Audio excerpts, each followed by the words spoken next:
Hey, what's up, Liron here. In this video, I'm going to show you how to basically fumble your way through a portrait painting and actually get a really good, interesting result. So you may not be the best, you may still be learning. That is perfectly okay. I want to show you how even with not as good of a skill or not as much experience, you can still produce a really, really nice result. So we're going to keep it simple today. You know I love these kinds of portraits. I'm going to stick to just black and white. So let me add some of my black paint here to the palette, and I'm just gonna overpower whatever was there.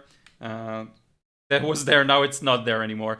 And I want to show you something interesting. So the first portrait we're gonna tackle is gonna be a relatively simpler one, and then we'll move on to a bit more of a complex one. The reason is, and this is what I always recommend people, is try and choose portraits that have a lot of sharp contrasts, meaning I'm looking for as many sharp transitions like here from light to dark. Here you have a bit of a smoother transition, and that's fine. You have it here and there, but most of these transitions you'll notice are quite sharp. This is a sharp line. This line that I forgot to even draw, if I'm not mistaken, or is it this one? Yeah, that's a sharp line too. So relatively sharp lines. That helps because you don't need to worry as much about edges, okay? Because smoothing edges out is a challenging technique.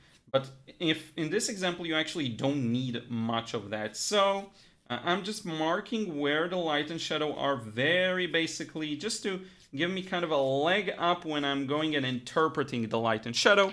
And with that we can begin. I'm using an Escoda size 16 Ultimo brush, but any brush can work for that. And I'm gonna keep this actually quite high key, so we're not gonna go super black, we're just gonna divide it into dark and light. And again, fumbling through the technique. So one aspect of being a beginner is not mixing enough paint. So I am going to encourage you to mix enough paint. Continue adding more and more paint until you feel like you've got enough. Usually when you feel like you've got enough, it's not enough. Now, I do have some experience, so I'm probably okay here. So I'm going to get started. By the way, I did not mention, I will have a scan of these two sketches. This one, the next one I'm going to show you later. So you can actually just recreate the sketch exactly the same way I have and sketch it on your own and then paint it alongside with me. Feel free to pause the video and do just that. So again, I'm not going to go into the actual values. What I care about here is the division between light and dark. So here you see a mess, right? So you don't know what to do? Well, leave it. Just leave it. One thing I do when I have a mess, and I shared this in my pumpkin video, is I'll just add water. Whenever I'm unsure, I'll go ahead, take another brush, and I'll keep it damp, but not like soaking wet, and I'll just do this. If you're not sure, if you're getting lost in the details, do this. It'll solve most of your problems, trust me. I know it's funny.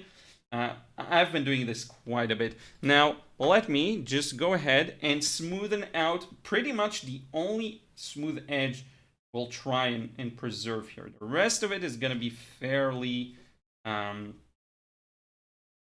sharp, and I'm going to work my way. You're not sure what to do here. We did the marking. That helps. One highlight I do want to preserve is this around the eye. Now, this is going to dry actually much, much lighter. I'm not too worried about, again, matching the dark values I'm seeing. All I truly care about is that division between light and shadow. Okay? Now, let me show you something cool. I'm almost too late, but if I just go ahead and with this area, that's going to be our smooth edge. And then if I go ahead and apply paint to this side right over here, it's going to be a sharp edge. And that combination of smooth edges and sharp edges is pretty much always a fun thing, always looks good. Now here there's also a soft edge. I'm just going to skip that. We'll just keep some of the highlight we're seeing here on the nose and make our way down. And look at how easily, and look at how much of the paint ran out, right? So you think you mixed a lot and you're good to go, when in fact you probably will be missing some paint if you're inexperienced and you mix too little, which is fine. And we're gonna do this. This entire area is dark, and because we minimized it to just one color, we're having a bit of an easier time here.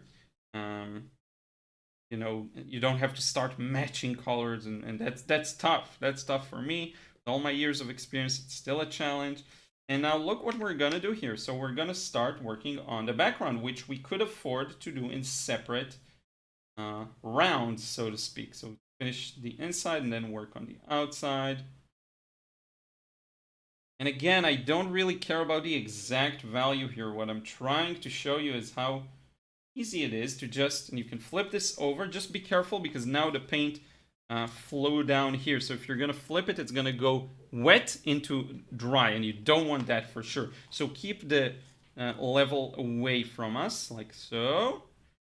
The area you generally want to be most careful of is this, right? Around the face, the actual borders of it. But there's something about letting go and kind of painting loosely that cures you from a lot of your inaccuracies. A lot of accuracy comes from confidence, funny enough. And if you're able to paint confidently, you will inevitably create a nice little, impression. This is a little wet now, so let me add a bit more paint.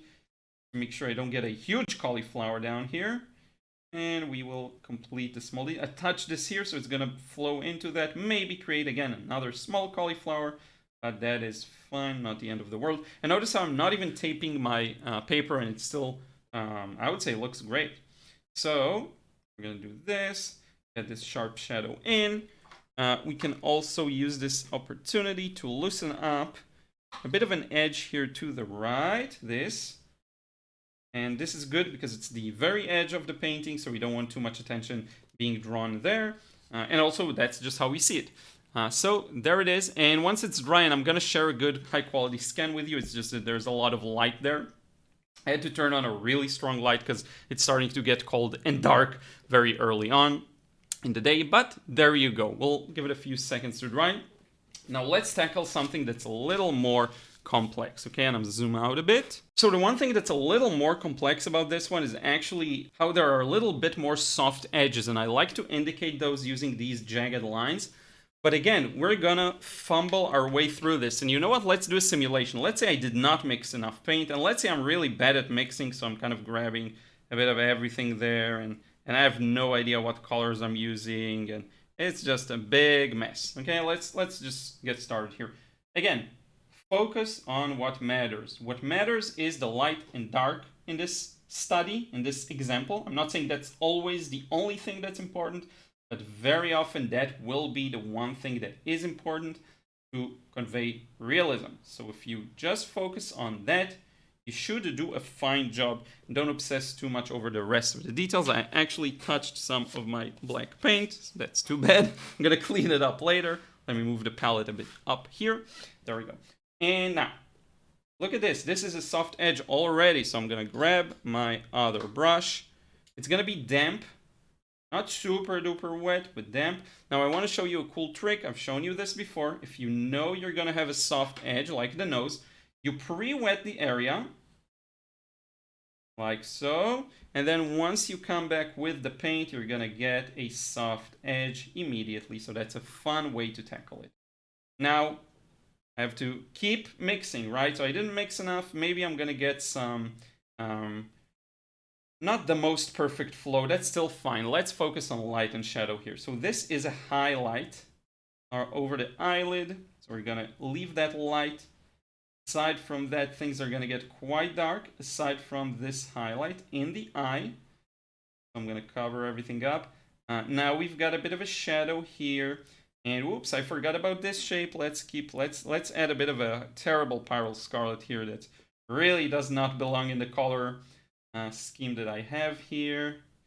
And again, this area, I can't let it wait for too long, and because I was experienced enough, I got back to it. If you don't have enough experience, you may find yourself really obsessing over small details and taking way too long to complete them, which is fine. But I'm telling you, forget about that. Just focus on the bigger picture, and you'll do much, much better for that. So this is going to be our upper lip.